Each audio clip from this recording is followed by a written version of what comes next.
warahmatullahi wabarakatuh. Selamat malam dan salam sejahtera. Jumpa lagi dengan saya, konten YouTube saya Bung Darkim. Selamat tahun baru 2024.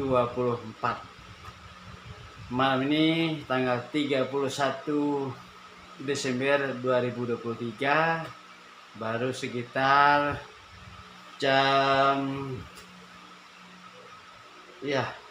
7 malam ya. Nah, pemirsa di mana saja berada, semoga menjelang tahun baru 2024 Anda semua tetap dalam keadaan sehat selalu dan semakin sukses. Nah, pada malam ini kita akan mencoba menganalisis dan memprediksi tentang perkembangan ekonomi Indonesia di tahun 2024 yang akan datang. Nah, mungkin sebentar lagi sudah masuk kepada tahun 2024 jam 00 malam ini para pemirsa.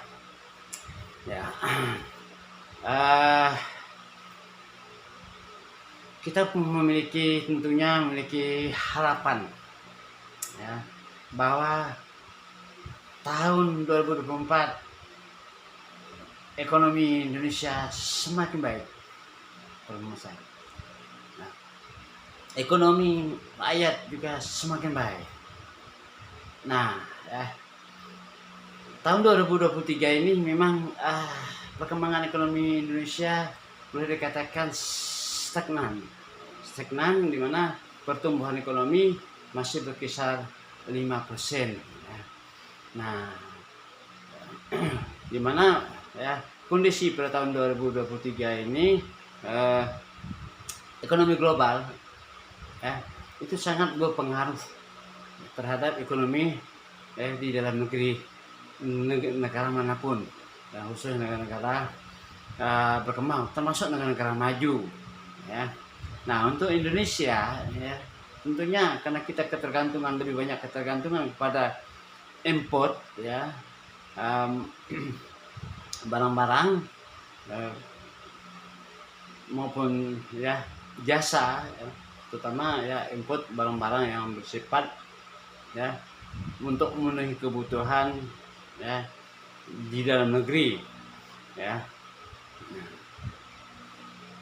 Kita belum bisa surplus ekspor dengan hasil sumber daya alam kita secara total dalam 1 tahun. Nah, tapi ini sudah cukup bagus pertumbuhan ekonomi Indonesia. Cuma kita belum tahu pada tahun 2023 ini dampaknya terhadap ekonomi rakyat nampaknya belum menyentuh secara merata kepada ekonomi rakyat itu sendiri. Nah, kita lihat belanja konsumsi rakyat masih rendah pada tahun 2023 ini. Nah, kita lihat di tahun 2024 ada beberapa analisis daripada para ahli, termasuk dari Bank Indonesia juga mengatakan bahwa pertumbuhan ekonomi Indonesia untuk tahun 2024 belum juga bisa begitu mengembirakan. Kita memang masih optimis Itu pertumbuhan ekonomi berkisar antara 5,1 sampai 5,7% untuk pada tahun 2024 yang sebentar lagi akan menjumpai kita. Nah, kalau kita lihat pada tahun 2024 yang akan datang ini pertumbuhan yang telah diprediksi oleh Bank Indonesia itu sendiri memang itu sebuah angka yang realistis menurut saya. Belum begitu membawa dampak yang besar ekonomi global terhadap ekonomi di dalam negeri. Nah, makroekonomi itu ekonomi global itu itu sendiri masih pertumbuhannya berkisar uh, di bawah 5% secara total. Nah, kenapa demikian? Ya, karena ya ada dampak politik ya, yang berpengaruh langsung kepada ekonomi. Dampak politik secara global yaitu yang dipengaruhi oleh ya beberapa persoalan antar negara, peperangan antara Rusia Ukraina ya. Rusia Ukraina itu sendiri tentunya mereka memiliki potensi sumber daya alam yang sangat besar ya, potensial ya, sehingga ada beberapa negara termasuk kita juga ya, Amerika dan negara-negara Eropa lainnya dan negara Asia seperti India ya, itu ada ketergantungan kepada produk-produk yang dihasilkan oleh Rusia maupun Ukraina. Misalnya contohnya gandum gitu ya, gandum, gas ya. Nah itu ya, kalau gandum ini kan sangat ya itu bagi negara-negara maju seperti Eropa, Amerika itu sangat ya, penting sekali karena merupakan kebutuhan pokok mereka, termasuklah gas. Nah, gas hampir sebagian besar itu diekspor dari Rusia. Nah, ya mungkin kalau Indonesia ini sudah bisa menghasilkan sendiri cukuplah untuk kebutuhan domestik, ya. Tapi kalau untuk negara lain yang ketergantungan kepada gas yang dari Rusia itu sangat terasa sekali. Nah, gas juga akan berpengaruh terhadap kegiatan-kegiatan ekonomi di negara-negara Eropa. Nah, dengan adanya kondisi ekonomi di negara maju yang lamban pertumbuhannya seperti Amerika maupun Eropa ya, tentunya berpengaruh terhadap ekonomi Indonesia. Nah, ya karena kita banyak ekspornya ke sana, ke Eropa, ke Amerika, ya, kemudian ke Cina, Jepang, ya, dan negara ya, Asia lainnya.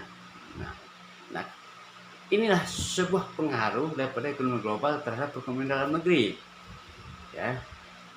Nah, kalau kita ingin memasarkan suatu produk dari dalam negeri ke luar negeri, kalau ekonomi mereka lamban, kita kesulitan untuk memasarkan produk yang dihasilkan oleh rakyat dalam negeri, ya, atau pengusaha-pengusaha besar dalam negeri. Nah, sehingga itu berpengaruh kepada ya neraca pembayaran ekspor impor kita ya, setiap tahunnya. Nah, maka ekspor impor kita juga ya pada bidang sumber daya alam ya, yang dihasilkan oleh ya Indonesia itu sendiri, jadi agak ya lamban dan tersendat. Ya, salah satunya juga ya, kalau misalnya ekspor apa nikel, kemudian ya boksit, kemudian ekspor ya sawit misalnya ya, buah sawit ya, termasuk sumber-sumber daya alam lainnya. Nah, karena mereka lamban di dalam pertumbuhan ekonomi mereka, jadi otomatis berpengaruh di dalam ya pemasaran produk kita kepada mereka. Ya, karena mereka juga ya lamban di dalam memasarkan produk yang mereka terimakan dari kita. Jadi kita juga demikian. Nah, ya, maka harga sawit di dalam negeri ini ya harganya stagnan. Berkisar 2000 ya 2500 ya TBS-nya ya, tandan buah segarnya ya. Apalagi kecuali nanti kalau udah diolah, sudah dimurnikan. Nah, kalau ini kan sementara ini masih CPO kita ekspor. Nah, itu kan. Nah, maka perkembangan harga sawit dalam negeri ini belum bisa mengembirakan pada tahun 2023 ini. Nah, para pemirsa, nah, begitu juga ya. Ini sumber daya alam yang berupa karet alam ya, yang dihasilkan sebagian besar rakyat Indonesia di luar Pulau Jawa. Nah, karet ini ya hanya beberapa negara yang memang menampung ya karet yang kita eksporkan yang dalam bentuk ya setengah jadi ya. Nah, kenapa? Sudah ada pengganti karet ya yang telah dilakukan oleh luar negeri, misalnya dari sintetis. Nah, bahan sintetis ya, yang kali bisa banyak penggantinya, barang substitusinya. Nah, sehingga mereka lebih cenderung kepada menggunakan ya barang-barang sintetis, yang penting ketahanannya bersama dengan karet. Ketimbang mereka harus menerima karet dengan harga yang lebih tinggi. Mereka akan berhitung secara efisiensi. Nah, yang penting penggunanya ya efektif ya dan produktif bagi mereka walaupun dari sintetis. Nah, ada juga ya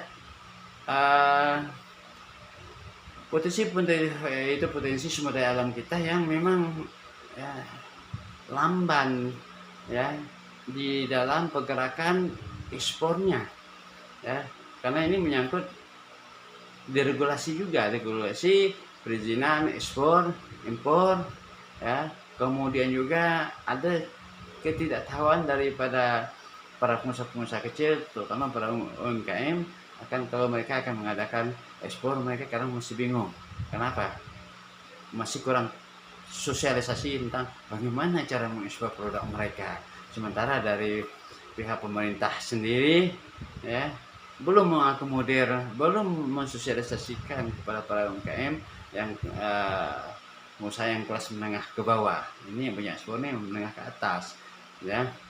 Nah, ini yang menjadi sebuah kendala, beberapa problem ekonomi yang masih perlu diperhatikan ya. Kemudian ya, problem ekonomi lainnya, problem di dalam makroekonomi lainnya selain itu investor. Bagaimana mengundang investor ya ke dalam negeri untuk mengolah sumber daya alam yang kita miliki ya. Mengolah sumber daya alam yang kita miliki sehingga ya, dapat membuka lowongan kerja baru ya bagi rakyat Indonesia ya, sehingga dapat mengurangi angka pengangguran. Nah, itu dapat mengurangi angka kemiskinan. Nah, ini yang pada tahun 2023 ini saya lihat ya masih belum maksimal ya, masih belum maksimal yang dilakukan oleh pemerintah ya, yang memfasilitasi kegiatan ekonomi dalam negeri ya. Itu juga nanti perlu diperhatikan oleh pemerintah yang berkuasa untuk selanjutnya pada tahun 2024 ya, 2024. Nah, di sini kita menaruh harapan ya, bahwa ekonomi Indonesia pada tahun 2024 akan jauh lebih baik dari sekarang ini. Namun ya kalau potensi kegiatan usaha dalam negeri ya tidak dimaksimalkan ya oleh pemerintah pada sektor-sektor kegiatan usaha ekonomi kerakyatan ini ya, tentunya akan berpengaruh ya terhadap yang penerimaan dalam negeri itu sendiri, pendapatan nasional ya dalam 1 tahun, berpengaruh juga ya terhadap ekspor ya dari barang-barang industri hulu ya yang berhubungan dengan sumber daya alam itu sendiri. Nah, ini kan potensi sumber daya alam kita kan banyak, cuma belum bisa diproduksi secara maksimal. Nah, itu juga akan berpengaruh terhadap ya PDB itu sendiri ya, produk domestik bruto ya yang dihasilkan dalam satu tahun, dan berpengaruh juga terhadap penerimaan APBN ya setiap tahun yang dilakukan oleh pemerintah Indonesia. Nah, kenapa penerimaan APBN ini kan tergantung kepada yang pertama jumlah pajak yang bisa diterima oleh pemerintah, yaitu 75% pendapatan negara itu dari pajak. Di luarnya baru dari sumber daya alam yang ada yang bersifat ya migas maupun non migas. Nah ya, minyak dan gas dan non migas itu ada misalnya potensi sumber daya alam yang lainnya. Nah, itu yang nanti perlu dimaksimalkan ya di dalam sebuah produksi ya. Bagaimana memaksimalkan? Tentunya ya mengundang investor dari luar negeri untuk mengolah itu semua dengan sistem ya bagi hasil, dengan Indonesia. Nah, itu juga akan berdampak kepada penerimaan ya lapangan pekerjaan terhadap rakyat kita yang masih banyak nganggur puluhan juta ini. Nah, kemudian mengurangi angka kemiskinan. Kenapa? Apabila sudah banyak eh, rakyat yang bekerja pada sektor-sektor usaha yang dari hasil investasi ya, artinya oleh investor yang masuk ke dalam negeri, itu tentunya akan mengurangi angka kemiskinan dan pengangguran, dan juga akan ya berdampak positif kepada penerimaan negara ya dari sektor pajak ya, baik pajak penghasilan maupun pajak pendapatan ya. Nah, yang dihasilkan dari uh, para pekerja itu sendiri. Nah, ya, yang telah tertampung di lapangan pekerjaan. Nah, apabila mereka sudah pada taraf ya di atas wajib pajak, mereka akan ya dikenakan pajak, tentunya akan berdampak kepada penerimaan negara. Nah, untuk selanjutnya ya, bagaimana menggerak ekonomi rakyat itu sendiri ya, itu perlu dilakukan oleh pemerintah ya, dengan berbagai ya deregulasi peraturan yang ada untuk mempermudah kegiatan usaha di rakyat itu sendiri bisa berdiri ya, dan belum langsung sedikit langsung dikenakan pajak. Biarkan mereka berkembang dulu. Setelah mereka memiliki ya, pendapatan ya, setelah usahanya mereka lancar ya, baru mereka dikenakan pajak. Itu kita kasihkan sebuah dispensasi oleh pemerintah, harusnya begitu ya, supaya mereka berkembang. Jangan ibaratkan sebuah pohon baru berkembang sedikit sudah dipetik pucuknya, maka bakal mati gitu usahanya. Nah, itu ya. Jadi pemerintah juga harus turun tangan, possible hand ya, turun tangan untuk mengembangkan sektor-sektor usaha ekonomi kerakyatan untuk ya meningkatkan pertumbuhan ekonomi itu sendiri ya. Nah, kan pertumbuhan ekonomi itu perlu adanya dukungan ekonomi kerakyatan selain pada itu ya yang dilakukan oleh badan usaha milik negara maupun badan usaha yang kelas menengah ke atas. Nah, karena yang terbanyak UMKM itu ya, kegiatan usahanya di Indonesia ini ya. Nah, ya kalau pengusaha menengah ke atas itu jumlahnya sedikit, mungkin berkisar sekitar 18%. Nah, yang di bawah menengah ke bawah itu yang belum banyak. Nah, itu yang perlu ditumbuh kembangkan pada tahun 2024 yang akan datang. Nah, itu sebuah catatan buat ya pemerintah. Nah, ya. Lalu dengan berkurangnya ya pengangguran, berkurangnya rakyat yang miskin, itu tentunya akan meningkatkan tabungan. Nah, tabungan itu artinya tabungan ya rakyat di lembaga-lembaga keuangan. Nah, itu kan oleh lembaga keuangan, oleh perbankan diinvestasikan lagi, dipinjamkan lagi kepada ini para ya investor untuk mereka melakukan investasi. Nah, ini kan dinamis, artinya ya modal yang dimiliki ya produktif ya. Tidak hanya menyangkut di dunia perbankan. Nah, ini memang sudah ada sedikit regulasi dari pemerintah untuk mempermudahkan penyaluran dana KUR ya, tapi bagi rakyat yang tidak memahami bagaimana mengelola modal itu sendiri karena terbatasnya ilmu pengetahuan, mereka tidak berani melakukan pinjaman, maka sering KUR itu lebih setahun akhirnya dikembalikan lagi. Nah, bank pun demikian, dia tidak berani juga menyalurkan sembarangan. Karena apa?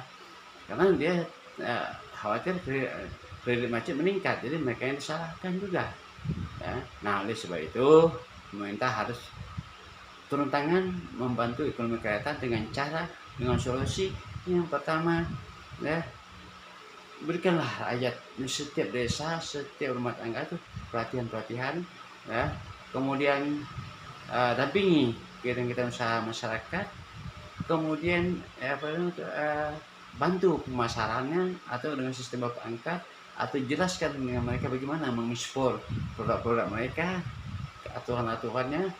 Nah, itu yang penting. Nah, sehingga dengan demikian, jika seluruh potensi kegiatan usaha rakyat ini bisa bergerak, bisa digerakkan, bukan hanya para pengusaha ke atas, menengah ke atas, maka pertumbuhan ekonomi pasti bisa melebihi daripada 6% setiap tahun untuk berikutnya. Dan kita bisa mengurangi hutang-hutang kita di luar negeri. Kenapa? Ekspor lebih besar daripada impor. Jadi surplus, ya. Nah, itu yang penting, gitu ya. Dan banyak negara ASEAN lainnya, ya, yang sudah surplus ekspor. Jadi harus kita juga, jangan semua harus kita gerakkan potensi yang ada dalam negeri, tapi ada spesialisasi yang mana yang paling menunjang, ya, yang negara lain juga, ya, sedikit produk tersebut. Jadi kita persaingan, ya, sedikit, jadi tidak banyak persaingan di luar negeri, jadi produk kita bisa continue untuk diekspor. Itu yang penting. Nah, spesialisasi, dan lihat juga biaya ekspornya, apakah biayanya lebih besar ketimbang kita import. Nah, kalau lebih besar biaya ekspor daripada impor, lebih bagus kita import ketimbang ekspor menurut teori Adam Smith. Betul juga, ya, lebih efisiensi. Tapi kalau biayanya lebih ringan dan tidak dimiliki oleh negara lain, sedikit dimiliki oleh negara lain, dan negara-negara di pasaran dunia membutuhkan produk ini yang kita produksi ini lebih besar, itu terus dilakukan. Dan jangan pernah, ya, mengimpor produk-produk yang di dalam negeri sendiri sudah diproduksi oleh, ya, rakyat Indonesia. Itu akan mematikan produk-produk yang dihasilkan oleh rakyat kita sendiri. Nah, itu, ya, itu yang saya lihat ada indikasi-indikasi yang sama ini kebijakannya masih keliru, ya. Nah, misalnya garam, kenapa mesti import, ya. Kemudian beras, beras, kenapa mesti import? Kita ini kan bisa menggunakan potensi, ya, di dalam negeri, ya. Rakyat kita sebagai besar petani, ya. Zaman Soeharto saja bisa kita, ya, ekspor beras. Kenapa sekarang enggak? Yang dimana, ya, teknologi kita sudah, ya, semakin maju, ya. Nah, dengan menggunakan peralatan yang canggih, kalau untuk di daerah, ya, Jawa sana, ya, dimana ini, apa namanya itu, sawah luas dan lebih besar. Kalau dulu, ya, secara padat karya, sekarang padat teknologi. Nah, kalau untuk di luar Jawa, ya, tidaklah perlu padat teknologi, perlu menggunakan padat karya supaya apa, bisa menampung potensi, ya, tenaga kerja yang masih menganggur. Nah, tapi diberikan pendidikan, pelatihan, berikan penampungan. Jangan begitu sudah mau panen, masuk lagi import beras, lalu harga beras dalam negeri milik rakyat jatuh milik petani. Bagaimana petani bisa berkembang, bisa meningkat pendapatannya kalau demikian? Selama ini kita sudah menggunakan produk garam, betapa luasnya laut kita, sudah banyak pengusaha kita yang bergerak di bidang sektor, ya, pabrik garam, tapi masih juga impor garam. Itu sangat salah sekali, keliru, ya. Kemudian, ya, kita sudah punya pabrik baja sendiri, misalnya ada perusahaan Krakatau Steel, kita impor baja. Bagaimana ini mau berkembang, ya, perusahaan-perusahaan dalam negeri kalau kita mesti impor? Lalu yang diproduksi oleh perusahaan dalam negeri ini, siapa yang menampungnya? Jangankan mau ekspor, harusnya itu yang dilakukan, diekspor. Bantu rakyat, bantu para pengusaha untuk ekspor. Nah, ada lagi kebijakan kita yang keliru.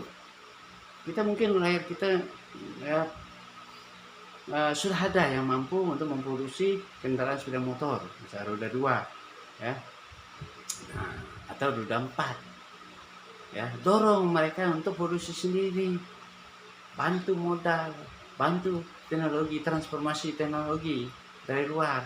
Setelah itu, ya, mereka mandiri. Nah, kita ekspor. Malaysia saja bisa ekspor, yaitu mobil Proton saja. Kenapa kita tidak? Dulu kita sudah bisa untuk produksi mobil apa, mobil Timor. Kenapa tidak dilanjutkan? Ya, apapun yang bisa diekspor, ya, harus pemerintah bantu. Bagaimana rakyat bisa ekspor, barulah Indonesia bisa setiap tahun surplus ekspor secara umum. Tidak seperti sekarang, hampir setiap tahun secara umum kita defisit neraca pembayaran. Ya, nah ekspor lebih kecil daripada impor. Nah, ini malah cangkul saja kita import. Namanya ayat itu tidak bisa bikin cangkul. Nah, itu jangan sampai ada terjadi seperti itu. Yang bisa diproduksi oleh rakyat, kata teori Adam Smith, harus dibantu. Ya. Nah, tapi ya dengan pertimbangan biayanya lebih kecil ketimbang kita import. Itu yang penting. Tapi kalau yang belum kita bisa miliki, ya produksi sendiri, ya kita tidak jadi masalah import. Nah, ya. Ini ada fungsi perdagangan internasional, saling mengisi. Ya. Tidak semua juga negara lain bisa atau memiliki produk tersebut atau foto-foto produksi tersebut sehingga mereka bisa ekspor ke negara lain. Nah, kita manfaatkanlah peluang itu. Dengan demikian baru pertumbuhan ekonomi kita bisa berkembang naik terus menerus, tidak lagi pernah minus atau bahkan 3%, hanya 4%. Ini sekarang ini tidak pernah menjangkau 6%. Kalau semua potensi yang ada, faktor-faktor problem ekonomi yang ada tumbuh kembangkan oleh pemerintah, saya yakin pertumbuhan ekonomi Indonesia 2024 ke atas itu bisa melesat 6, 7, 8% seperti pada zaman Soeharto dulu. Bahkan pertumbuhan ekonomi Indonesia walaupun karena pemerataan ekonomi, tapi mengejar pertumbuhan ekonomi pada waktu itu pernah mencapai 8%. Merupakan salah satu dari negara macan Asia pada saat itu, selain pada Jepang, Korea, Indonesia pada tahun 80-an.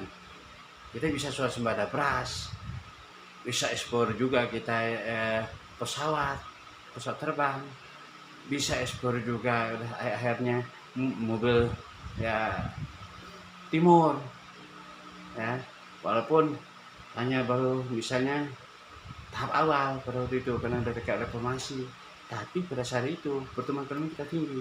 Nah, sekarang kita harus mengejar pertumbuhan ekonomi yang tinggi, tapi dengan pemerataan ekonomi terlebih dahulu, sehingga berpengaruh pada pertumbuhan ekonomi yang bersifat memiliki kekuatan akarnya, sehingga setiap tahun bisa kita surplus ekspor karena bisa dilakukan terus menerus.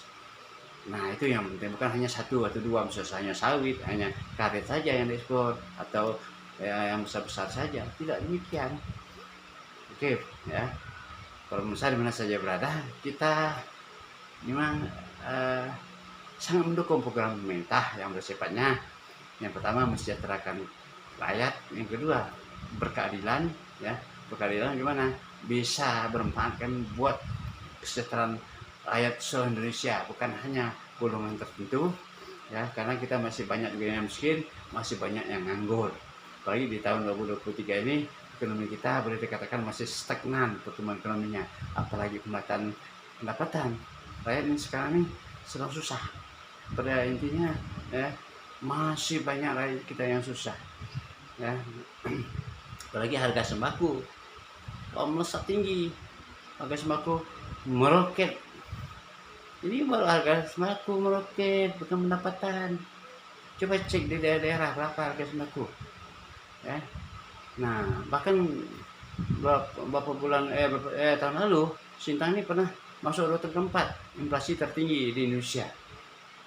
Belum lagi daerah-daerah lain, ya. Kenapa bisa demikian? Karena kelangkaan, ya, hasil produksi itu sendiri yang dibutuhkan oleh masyarakat, kelangkaan sembako, ya, biaya transportasi tinggi akibat BBM naik, ya. Nah, oleh sebab itu upayakan bagaimana mencari solusi agar BBM ini jangan harganya dinaikkan, cari solusi, gitu kan.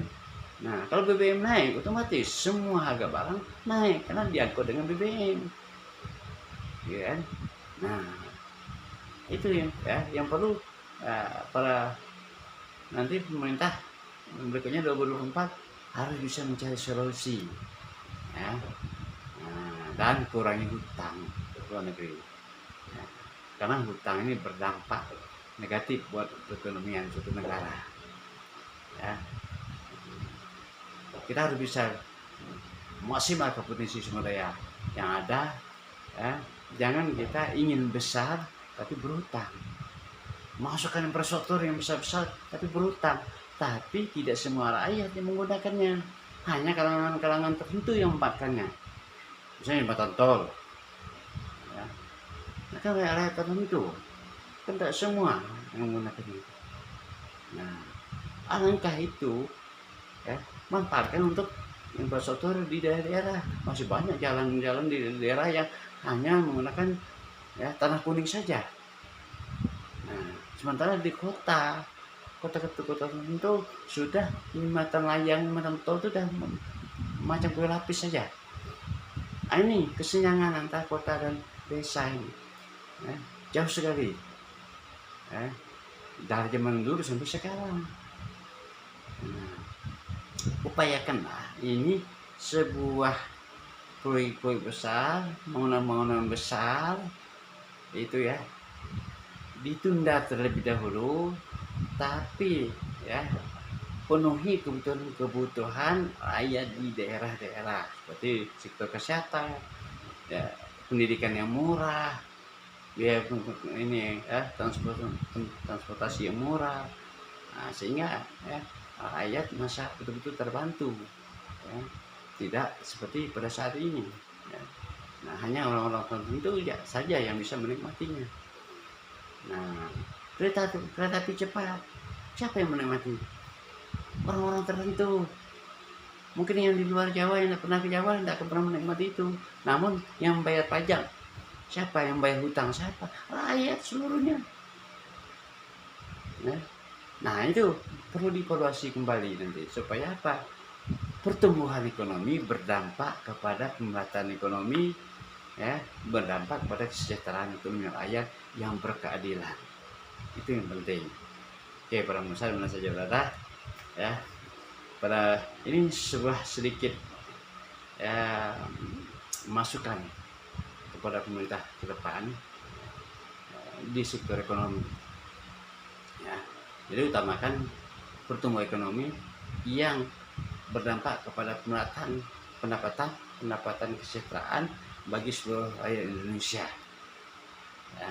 Kalaupun ingin mengutamakan pertumbuhan ekonomi, tapi, ya, kalau ingin mengutamakan pemerataan ekonomi terlebih dahulu, pertumbuhan ekonomi dengan sendirinya akan mengikuti, ya. Itu yang seperti tadi yang saya jelaskan, ya. Parabel ekonomi itu sendiri, ya, yang diterapkan baik investasi, konsumsi, ya, tabungan, ya, itu akan berdampak positif kepada pertumbuhan ekonomi, ya, setiap tahunnya, kepada penerimaan negara, kepada pendapatan per kapita, ya. Itu yang penting. Jadi membangun ini harus tahu rumusnya, jangan ikut-ikutan negara maju sementara kita negara berkembang yang belum, ya, pada saatnya mengikuti perkembangan negara maju, karena kita sendiri kualitas sumber daya manusia masih rendah, kepemilikan modal rakyat masih rendah, ya, keahlian rakyat dalam menggunakan teknologi juga masih rendah. Nah, itu perlu diperbaiki terlebih dahulu, baru kita bisa masuk kepada negara maju, ya. Nah, masuk kepada negara maju bukan merupakan sebuah gengsi, ya, bukan sebuah prestise. Kalau rakyat kita ini, ya, masih tertinggal, masih belum menyesuaikan, akibat apa? Bukan tinggal landas ikut negara maju, tapi kita ditinggal landaskan akhirnya. Oke, pemirsa di mana saja berada, demikian, ya, yang bisa saya berikan sebuah masukan kepada kita semua, pun kepada pemerintah di masa yang akan datang. Ya. Selamat tahun baru. Ya. Sampai jumpa di tahun 2024. Semoga ekonomi Indonesia semakin baik, jauh baik daripada saat ini. Terima kasih. Jangan lupa subscribe, like, and share supaya ketemu lagi pada konten-konten saya yang berbeda selanjutnya. Terima kasih.